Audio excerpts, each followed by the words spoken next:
All right, so we also need to be thinking about how to progress on some functional things to do with the scapula. So we would be doing our formal exercises of serratus anterior, lower and middle trapezius, but then we might also be trying to think about how to get these muscles working functionally. So when the patient's able to find that nice corrected posture, then we also might ask them to try and add some upper limb movements to that. So they're going to try and correct that posture, and then they can just do some very small little circles with their arm, making sure they're holding that position. They can go back to the other way.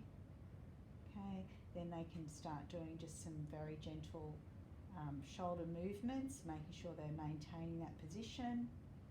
Okay, and forwards and backwards. Try and hold that position. That's it. She's losing that a little bit there. So for Lucy, she would need to try and work on the setting, and then maybe just the small little movements to start with, and then as she got better we could progress things on with that. Okay, again thinking about functionally, so is it going to be because it's more activities in this position that she's doing?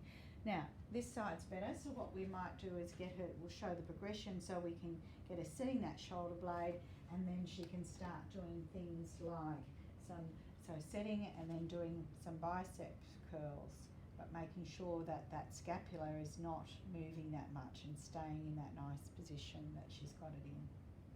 Okay, and then we can increase that with weight.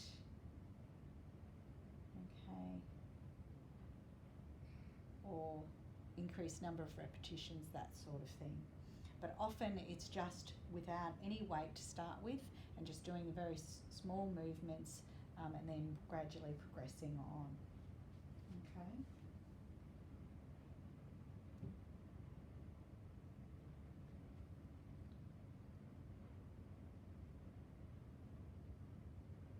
Okay, and again, thinking about the types of movements, if they have to start doing more in 90 degrees, that's where you would train.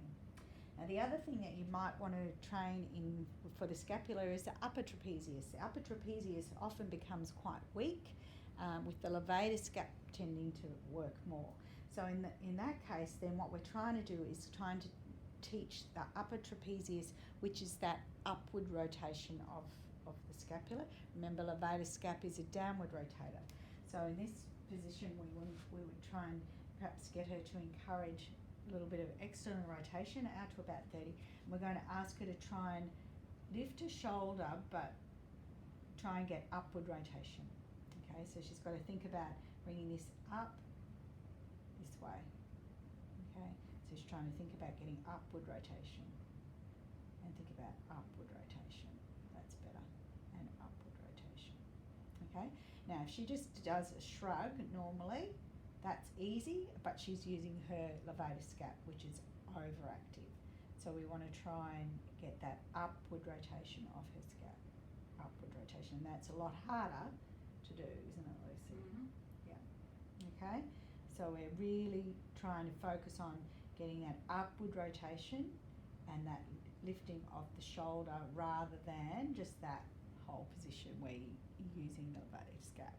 Okay, and the progression of that could be using some weights. Okay, so she's going to try and get that. Yeah, and can you see straight away her levator scap came in? So she's really got to try and think about getting that upward rotation. Upward rotation. That's better. Upward rotation. Much better. Upward rotation.